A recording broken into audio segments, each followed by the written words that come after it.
Starting a business is a very exciting process. But one of the first questions you want to be asking yourself is, what is the fastest way to cash flow your business? Is it quality over data, or is it data over quality? The GIP initiative literally gives you the blueprint of tools, processes, and systems to cash flow your business and also to create multiple streams of income. The GIP initiative is definitely the fastest way to cash flow your businesses and your brand. Today, we will examine that concept on the today's program titled Business Bootcamp. Today, with me in the studio, I have a number of dynamic personalities that will be helping me with the conversation. I have Clement Frank, and Clement Frank, he is an economist by profession, and he's also a leader by practice. I also have my colleague who is Paul Whitehouse, and Paul Whitehouse, he is a BFC. He's the business finance consultant, and he is the kind of person that really helps you to understand some of the smartest ways to access capital to grow and scale your business. And of course, today we are also looking at habits that is going to push you forward, or habits that are going to pull you All back. right. Now, what I want to do, I'm going to before I start the program, let me ask my colleague, how are you guys today? Oh, top. Great. Great this morning. How you guys keeping? Awesome. It's a wonderful Phenomenal. day. Wonderful day. Phenomenal. I have a colleague, as she would normally, when you ask her how is she would normally say fantastical. So I'm double fantastical. All right, today we're going to be having a pretty interesting topic around um, habits, and what are those habits that push you forward and what are those habits that pulls you back. And today I really want to dig in a little deep into habits that can help your business to cash flow and cash flow fast. And let me explain one of the reasons why I'm going to go deep into this. I'm going to give a high level overview. I'm going to do this because I see many rising stars in business. They get started and they struggle to cash flow. And there are many reasons why you're struggling to cash flow. And what I will do today is help you to understand some of those reasons. Now, let me put this to you. There are many rising stars in business. You're going to ask yourself the question, what is the fastest way to cash flow your business? And I do believe it is a very important question for you to ask yourself. But do you really understand the answer to this? Sometimes we hear that the fastest way to cash flow your business is to provide quality products. Is that true or is that false? Sometimes we also hear that the fastest way to cash flow your business is to provide quality services. Is that true or is that false? Sometimes we also hear that market intelligence leads the is the ultimate play when it comes to cash flowing your business. Is that true or is that false? I do believe that, the ultimate play to cash flow definitely has a lot to do with market intelligence. Today, we will do a high level stress test of quality versus market intelligence to identify which of these systems has the greatest influence on your business bottom line. All right. I want to do this also before I get into today's program. I recommend the GIP initiative, and GIP stands for Global Influencers Partners Program, as a platform that teaches you the fastest ways to optimize your business cash flow. So I want to encourage you to join the waiting list. Now let's get into today's conversation. Does quality equals results, And the results that we're talking about is cash flow optimization, or does market intelligence equals results? Now, to answer this question, it is important for you to understand what we call quality scale. And I'm going to go through a couple of things here that's going to help you to understand that quality is not universal. Now, what do I mean by the quality scale? In business, there is what we call the premium quality brand. In business, there's also what we call the complementary quality brand. In business, there's what we call the supplementary quality brand. Why am I saying this? I'm saying this because quality is not universal. All right, quality is not universal. And the earlier you begin to recognize this, it's going to be better for you. Quality must be specific to the ideal client. All right. If the quality is not specific to the ideal client, you have a challenge. Quality does not equate or equals results unless it is specific to the ideal client. All right. And if you're taking away what I'm saying here, as a rising star in business, you might want to say, if I produce a quality product, that's going to open doors for me to be successful. But that's not necessarily so. All right. Now let's go to the other side of this to look at market intelligence. Market intelligence leads to what we call high reward. Why? Because market intelligence tells you the ideal client that you're dealing with and the specific products that should be produced for them. Very often you produce high quality products, but then it is not properly aligned to your ideal client. And think about it this way. You produce a high-end product, but you're selling to a demographic that don't have disposable income. Does that make a lot of sense to you? So quality is not universal. I'm just doing a high-level overview of this topic today. Now let's go into market intelligence and how market intelligence helps. Market intelligence also helps you to get what we call measurable results. And that happens because you have the data, you understand your target market, you know what to produce based on people's lifestyle and culture, based on their needs and their wants and their expectations, and you're using data to influence your business decision. Market intelligence also leads to predictable outcome with the highest degree of accuracy.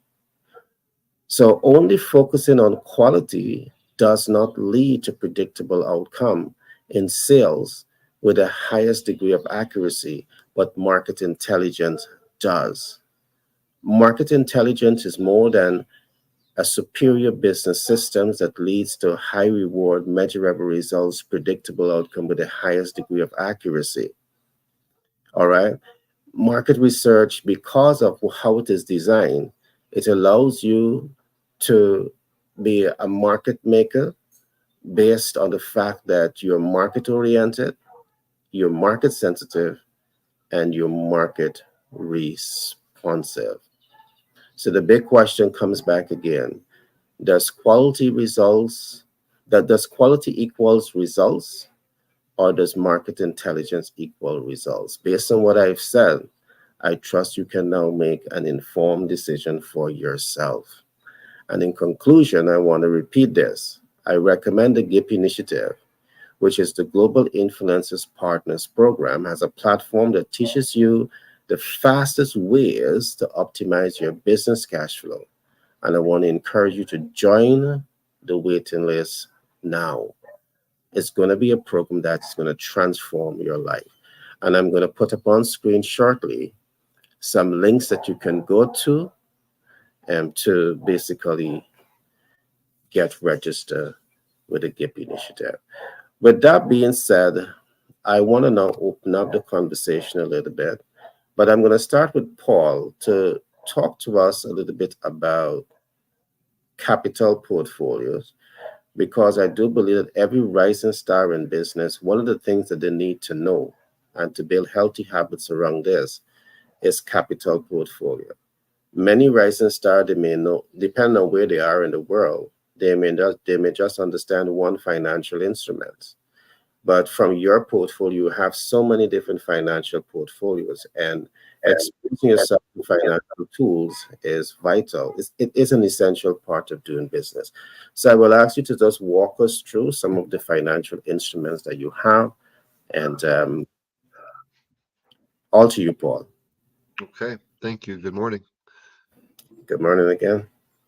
Well, equipment, if you're a bit in business, you probably need equipment, large or small. And if you have difficult credit, we can help you. If you have excellent credit, of course, we can help you.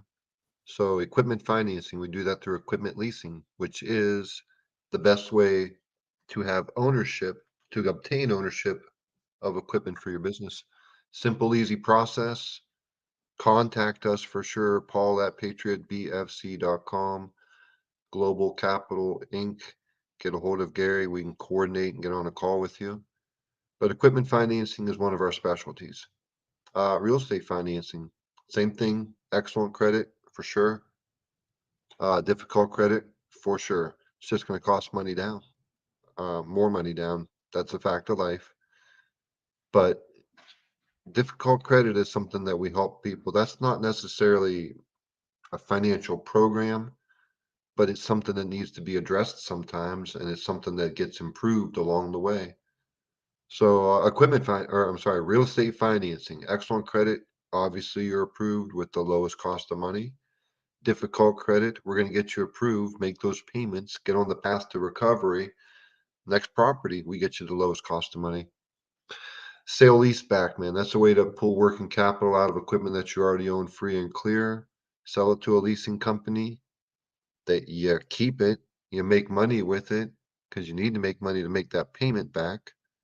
And then after the payments are over with, a $1 buyout, you own the equipment free. You own the equipment again. So you're just using that as an asset to pull cash out when you need it, strategically. So industrial hemp fiber, if you're watching this program and you know about industrial hemp fiber, or if you're in business with industrial hemp fiber, that's a specialty of ours. So we want to talk to everybody who's in that arena and get you going with maybe startup capital, help you build a factory, kind of like what's behind us right here.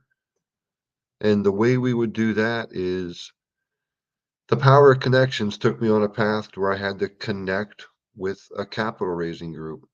That's a long story in itself, but it worked out good. And these guys, I'm basically their scout. I can explain their process, how they do what they do. There's a cost to it. Don't be surprised. Surprisingly, some like very intelligent people are surprised that it costs money to engage in a capital raise. I can't believe it, and sincerely, but it's true. And but it does. But it's not outrageous. So don't let that scare you.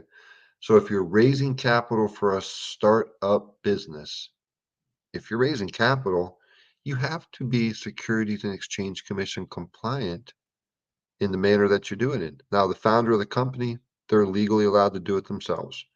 I'm not legally allowed to do that for you. I am legally allowed to work as the scout and bring you to these guys. And by the way, don't worry, you don't pay me a dime. They pay us.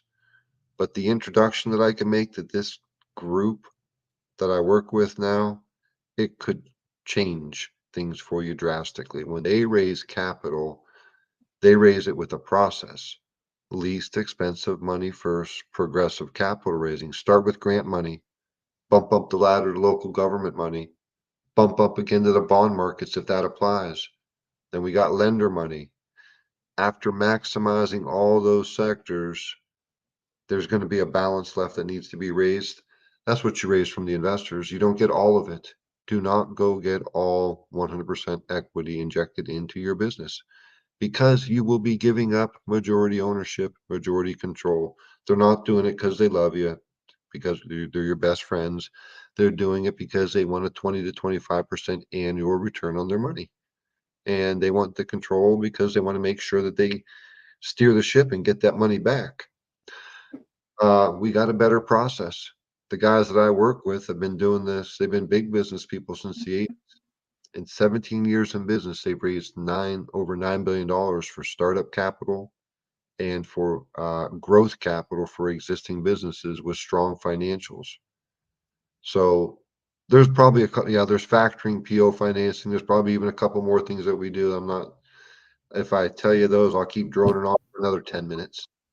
But we've got all bases covered, and we've got them covered in a really good way. Not just covered, but covered well, ready to perform well for you. Gary? All right, thanks for that share, Paul. So for the audience who are looking at the business boot camp, you have had a number of nuggets that to consider. We started off this program by looking at quality versus data, and having the right data is what's going to position you for success in business. And what Paul have just given you is data. He have given you data on financial instruments, and data also, he will talk about it perhaps a little later in the program, about smart ways and how you can prepare yourself to access capital. And again, if you want to win in business, adopting the right habits around businesses is important. Our role is to provide you with the information to ensure that we can help you to fast track your pathway to success. I'm going to come now to Frank. Frank, who has tremendous expertise as an economist, as a lecturer, and in the field of leadership, to talk to us today on the topic of business and habits and leadership and perhaps finance. All to you, my friend, Frank. Hi, thanks, Gary, and thanks, listeners, for showing up. Today, I just want to look at improving cash flow. The world goes around because of cash.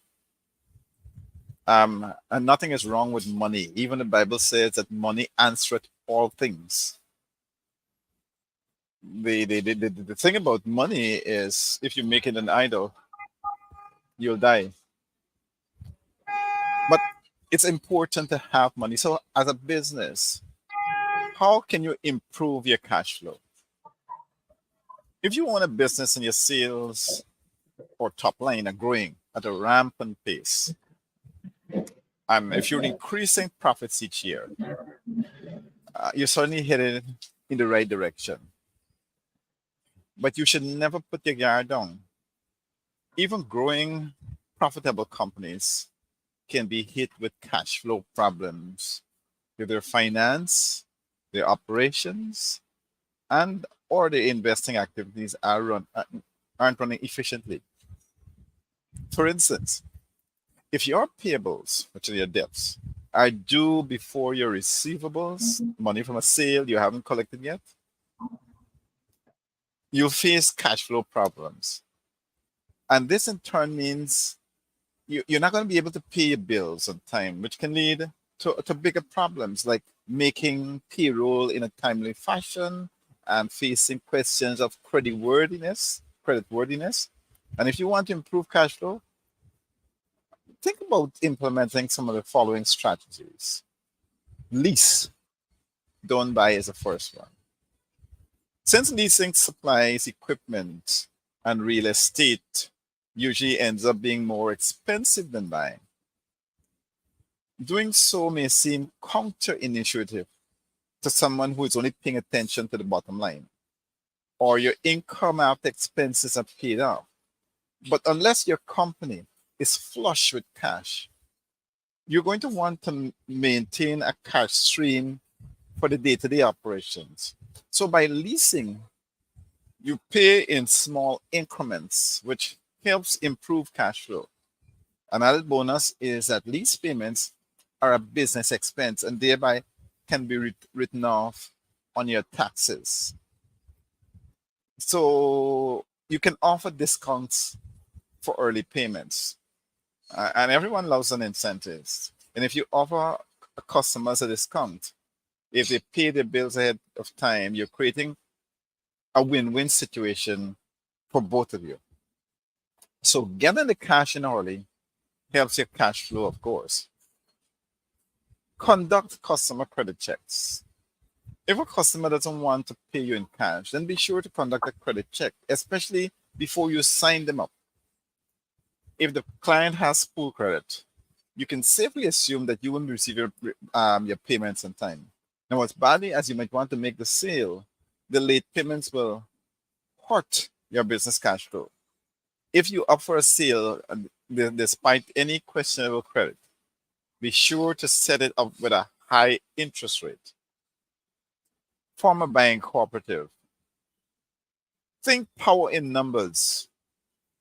Find other like-minded companies willing to pool their cash in order to haggle lower prices with supply. Who usually give big discounts to large firms who buy in bulk? So once you have this cooperative, once you have these big numbers, always remember there's power in numbers. Another thing is to improve your inventory. Taking an inventory check. Make a list of those goods you buy that aren't moving at the same pace as your other products, because they tie up a lot of cash and could hurt your cash flow. So instead of buying more of what doesn't sell, just get rid of it, even if you need to sell it at a discount. We know it's hard to walk away from products you fall in love with, hoping that someday you'll magically see heightened demand. That almost never happens. So you need to be objective, not emotional. Sending invoices immediately, you'll see receivables coming in quickly this way. Make sure you understand the basics of how to put together a good invoice. You'll want your invoices to be easy to read and the terms clearly stated.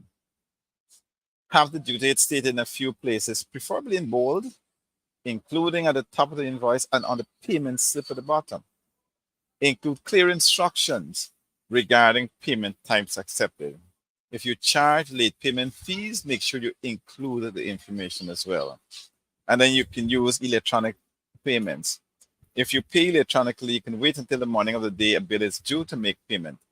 Now, this buying of time improves your cash flow. And you can also use a business credit card, as some offer a grace period as long as 21 days. And this can do a lot to increase your cash flow. And you might even get the cash back, but don't pile up too much debt. Thanks, Gary.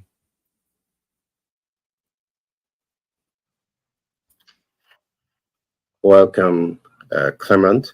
What I'm going to do, I'm going to run some ad because, of course, what Paul and Frank has spoken about is designed to help you and with your financial management. I'll run an ad very quickly, and we will be right back. Way to cash flow your business. Is it quality over data, or is it data over quality? The GIP initiative literally gives you a blueprint of tools, processes, and systems to cash flow your business fast and create multiple streams of income. GIP, the fastest way to cash flow your businesses and your brands. Cash flow your business is the GIP initiative, the Global Influencers Partners Program. The GIP initiative exposes you to 5 billion potential consumers across the world. I was able to monetize 2 of my social media platforms, and I was able to attract the ideal client that's willing to pay me 5 times the amount that I'm required to pay. I recommend this program to every rising star who have been struggling with visibility, reach the ideal client, and make impact and cash flow optimize. This platform position you to build confidence, trust, and credibility in the eyes of the ideal client and cash flow in under 30 days. Welcome back. So if you're thinking about the fastest way to cash flow your business in under 30 days, I want to encourage you to definitely reach out to the GIP initiative, which means the Global Influencers Partners Program. And that program is so designed to introduce you to global platforms that will really help you to fast track your visibility, reach, and impact client conversion, and cash flow optimization. On today's program, I want to also speak a little bit about finance. Again, it's not enough to understand financial instruments. At the beginning of this program, I talk about the importance of understanding financial instruments. But as a rising star in business, you need to expose yourself to information that helps you to understand financial instruments, that helps you to understand how to access these financial instruments, that helps you to understand how to leverage. Because if you don't know how to leverage, you can take a debt and it could be leveraged as a liability. And that's the last thing that you want. So everything that Frank would have just spoken about is to get you past leveraging capital as a liability. But even when you master this, you also want to learn, apply, and master how to mitigate debt, because it is in debt mitigation you will be able to save hundreds of thousands and perhaps millions of dollars on your debt portfolio. Today on this program, we do high-level overview. But of course, if you want more about these programs, I encourage you to reach out to GIP Initiative, or to reach out to us, and we will be happy to point you in the right direction to ensure that you get the kind of information that you need to win in business. I want to come back to Paul to perhaps talk to us a bit about some of those pre-qualification criteria. You talked to us about factoring, you talked to us about real estate investment, capital. You talked to us about, you spoke so eloquently about the other types of financial instruments that exist. Can you talk to us about those pre-qualification to access some of these debts? Yeah, definitely. I want to compliment Frank on what he said. Everything he said was spot on. Like it all. I'm glad it's recorded for all time on YouTube now, because people need. That's a very good overview he gave. Pre-qualifications for financing. Let's look at two ends of the scale. Let's start at the beginning. Excellent credit, good to excellent business credit and personal credit. Time in business is a very important pre-qualification. Time in business. I mean, that's the actual financial term, TIB. When you see that written down, that's what that stands for. How much time in business? Because businesses fail, high rate of failure. If you made it past 3 years, then you're doing pretty good and they trust you. So the more time, if you have an existing company, 3 years or older is always a strong candidate for financing. Even with difficult credit, it still looks good because the business exists. The score went down on the owner, maybe even the business, but they're still there and they're still bringing cash flow in. So time in business is a very, very important pre-qualification. Down payment. Let's talk about what types of financing do not require a down payment. Factoring, selling your accounts receivable for cash flow. Your credit doesn't matter. Whose credit does matter, though, that there's still a question. Your client, who you're delivering your services or products to, their credit matters. Their payment history matters, because a factoring company will not buy an invoice if your client never pays the bills. And Frank mentioned run a credit check on your new clients who want terms. Yeah, absolutely. But if you're engaged in a factoring relationship, the factoring company is going to do that for you on your behalf, no charge to you. So, what else doesn't require a down payment? Purchase order financing. If you have a large order that you cannot fulfill, and I use Walmart as an example all the time, but Walmart wants to buy 1 million pairs of shoes from your company, but you need to have them manufactured and you don't have the capital to make that happen. What should you do? Should you pass on that order? No, because there's probably a lot of money to be made there for you. What you should do, contact me, paul@patriotbfc.com. I'm going to set you up with purchase order financing. A purchase order financing company is going to step right beside you. They're going to pay for the manufacturing. They're going to pay for the shipping to get to your end client. When your client pays that invoice, they get the money back. That comes right off the top. They get paid on what they put forward. That comes back.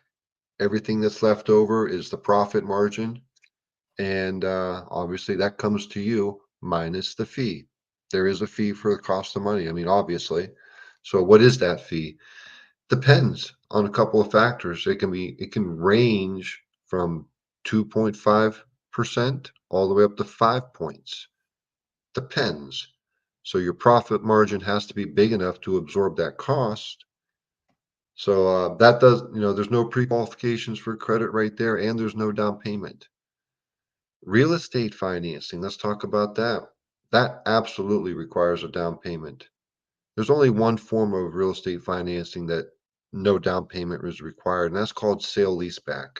Sale leaseback exists in the world of equipment financing, and it also exists in the world of real estate financing. I'll describe it real quickly.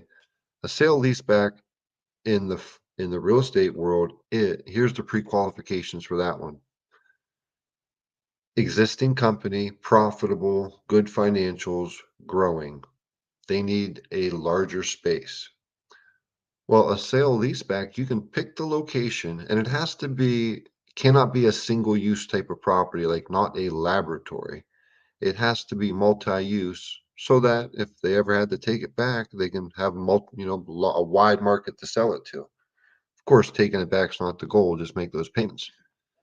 But sale leaseback, they'll come in, tenant improvements, 100% financing, and you have an option to buy.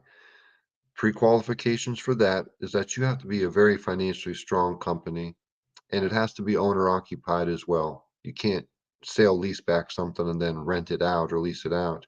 Your company has to occupy that real estate. That's the only type of real estate financing that requires no down payment. And there's certain circumstances where that applies. That doesn't apply for every business. And properties $1 million and up, that's another pre-qualification. Let's talk about regular real estate financing. I don't know.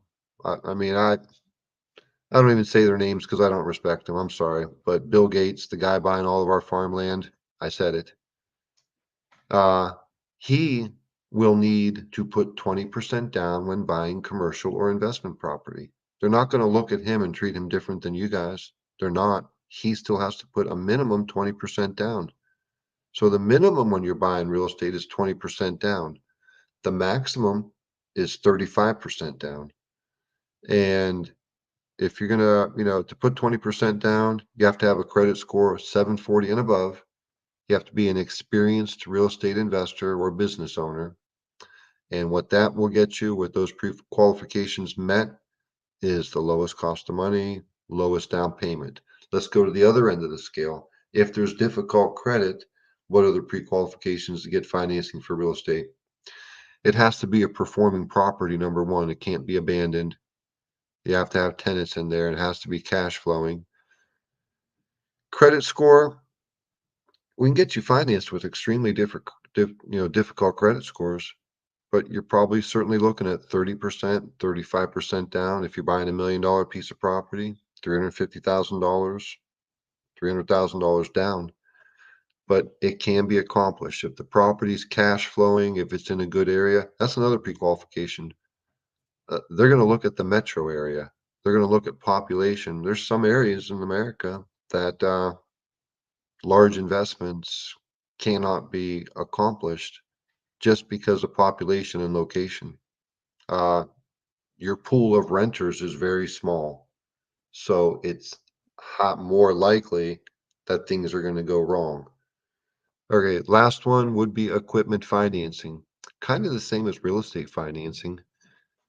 If you got time in business, if you're cash flowing and you can make that payment and you got a good to excellent personal or business credit score, you can put first and last payment down. That's called advance payments. You always got to put the first payment down when you're doing equipment financing.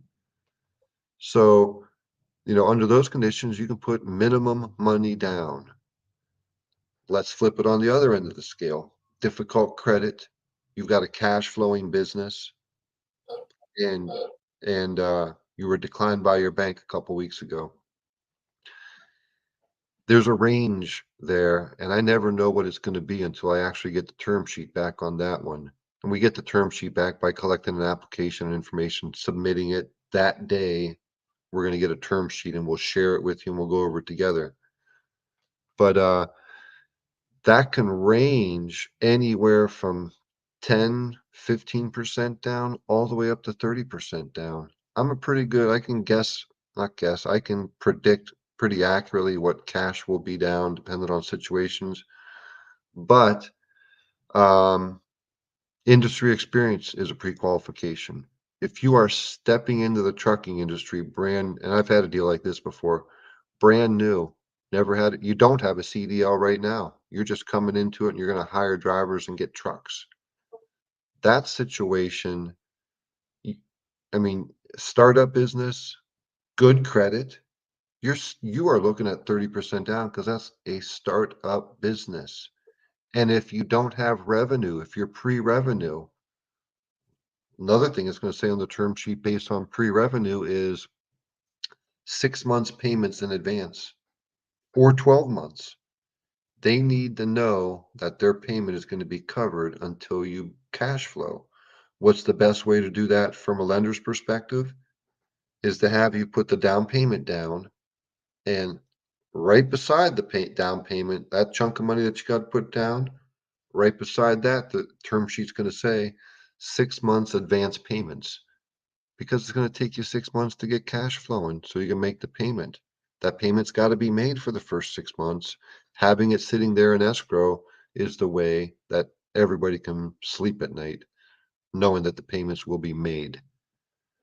I could keep on going, Gary, but I think that covers a lot right there. Yeah, between yourself and Frank, you've made some valid points. I do believe that very often as rising stars in business, you wait until you actually ready for capital to start thinking about access to capital, and that can put you at a major, major disadvantage.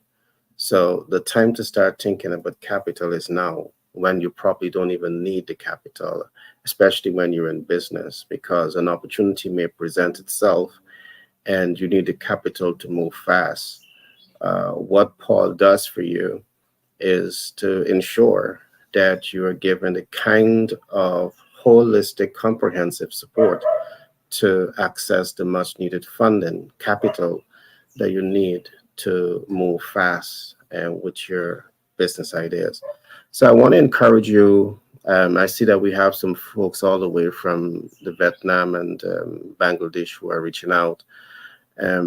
Is to reach out. I mean, once you're in the United States of America, and perhaps if you're a foreign national that want to set up in the US, you can reach out to us. We'll be happy to engage with you and ensure that you get the kind of support to take your business where you want to take it. So those were some great points, Paul. I want to emphasize a couple of things that I've said at the beginning. Business and getting into business should never be an emotional decision. You want to make a business decision based on data.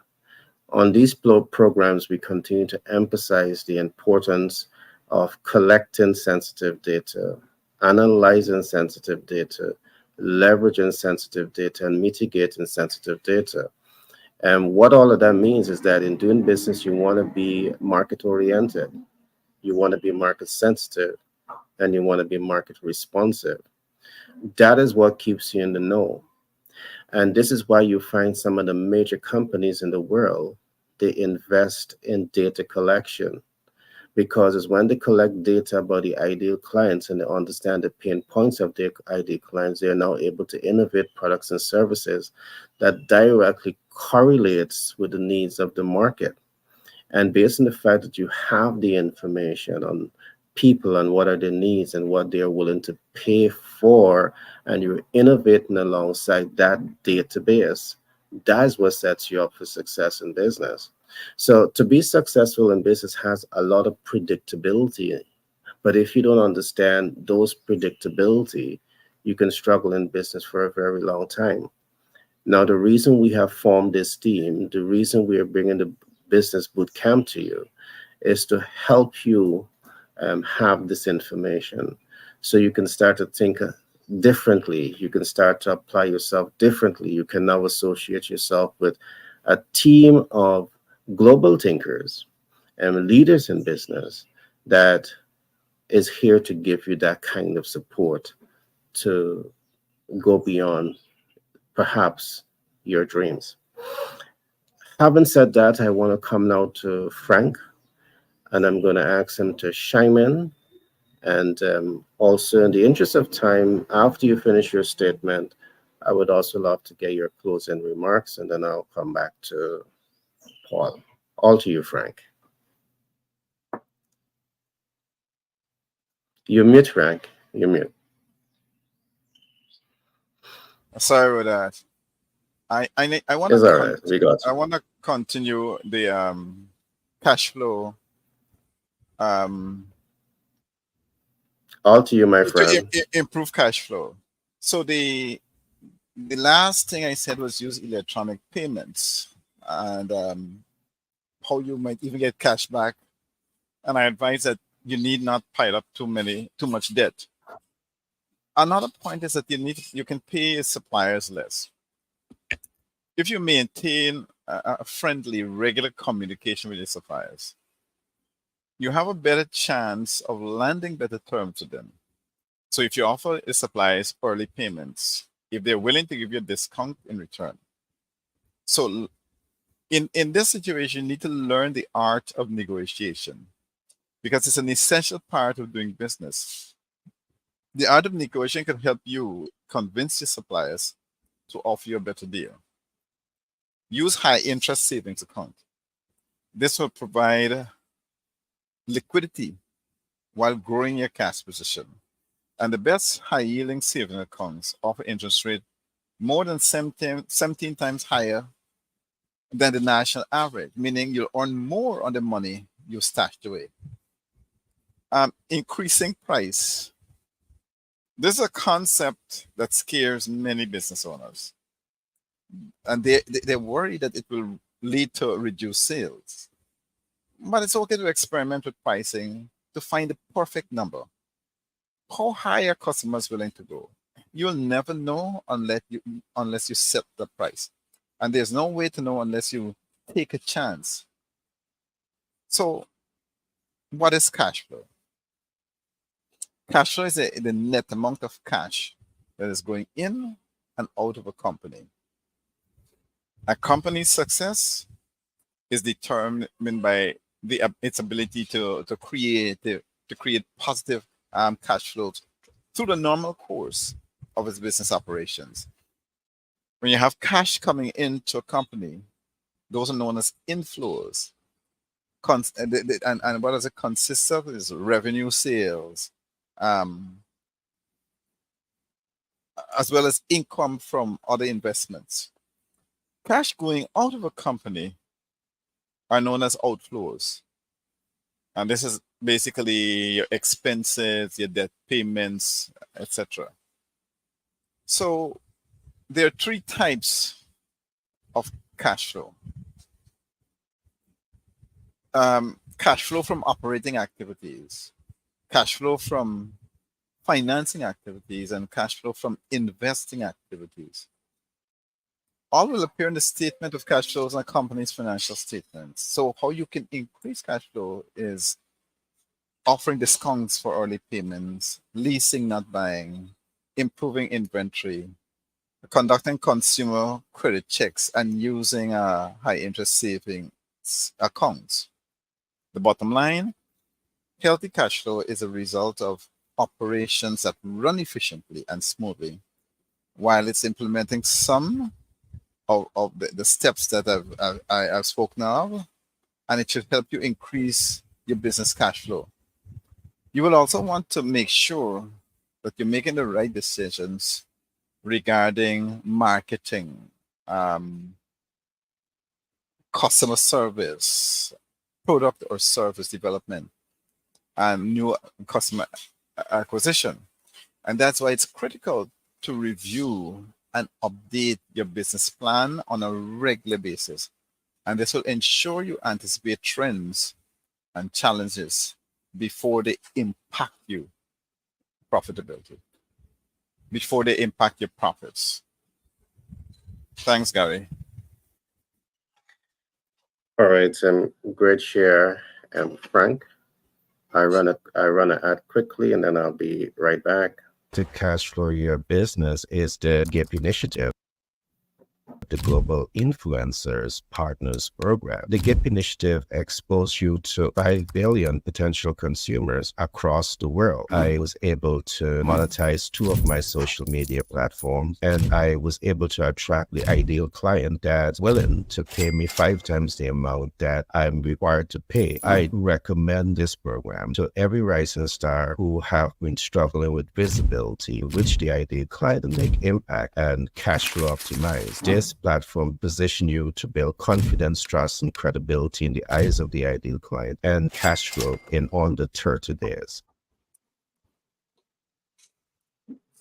All right, Frank, you have made some solid points in your last presentation, but you also spoke about price. And as you spoke about price, you remind me of the 4 Ps. There's a concepts we look at them in marketing. The 4 Ps really means understanding your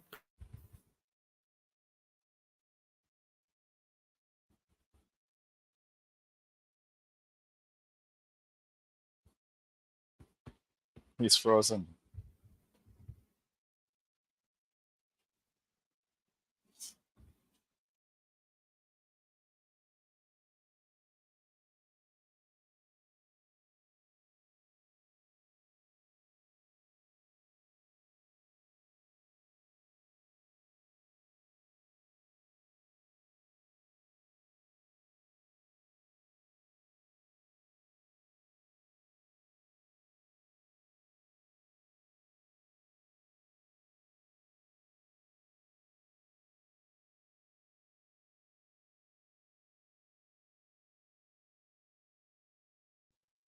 Oh, I'm stuck on mute. I was trying to say something. I Uh, just want to. I guess it's I guess it's the electricity problem that's happening there. Okay. Oh, I guess while we're waiting for him to come back, if he's able to come back with that, Yeah, we can just yeah. continue Mhm. and Let's- then close out. Yep. I just want to make a comment on what you said. Don't be shy with cash flow Yeah. and maintain a high profit margin, because if you're going to be able to give discounts to your suppliers Mm-hmm. you can't do that with a slim profit margin, and you Yeah. can't be afraid that people are going to say it's too much, because I mean there's only a limit that you can go up to. Sincerely, you can't be 30%, 20% higher than your competitors. Mm-hmm. There's a line, and you want to be at that line with them, Mm-hmm. even testing it a little bit, instead of 20% behind that line, and everybody's up there fighting for what they actually deserve Yeah. as far as profit margin. Yeah. And the thing about it is, you got to realize that if somebody wants something, they're willing to pay the price for it. Right? Well, I Um, agree. just Especially if it's it's a quality product, of course. So I don't know. I'll give a couple remarks while we're waiting for Gary to come back.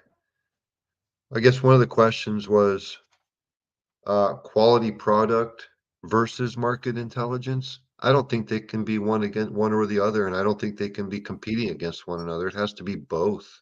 yeah, they go hand in hand. Totally. They Yeah. go hand in hand. Yeah. Um, I don't think it could be separated. yeah. You see, the thing about it is once you're providing the product or the service that people want and they desire, then price becomes a second issue to them, Mhm. right? So my advice is never shy away from setting your price,